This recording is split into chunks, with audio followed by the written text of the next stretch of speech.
Bien qu'elle ait requitté la vie politique, Roselyne Bachelot ne se prive pas de la commenter. Invitée dans l'émission On refait le monde d'Aurélie Herbemont et Éric Brunet ce mardi 28 mars sur RTL, l'ex-ministre de la Culture a donné son avis sur la réforme des retraites du gouvernement, au cœur de l'actualité ces dernières semaines.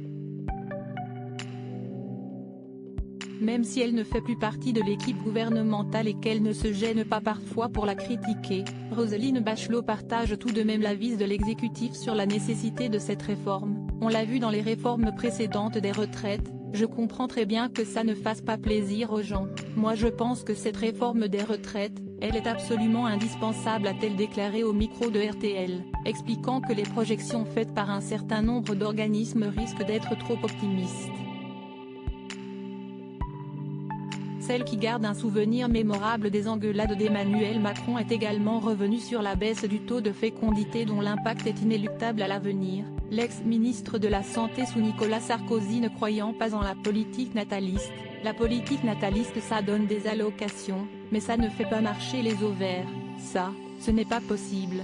Donc, il y a d'autres façons de vivre maintenant, le premier enfant, il est à 31 ans, et ce qu'il faut pour maintenir un taux de natalité. Si est des troisièmes enfants et ça, on ne les aura pas, a-t-elle affirmé, toujours au micro de RTL, avant de conclure un peu plus loin.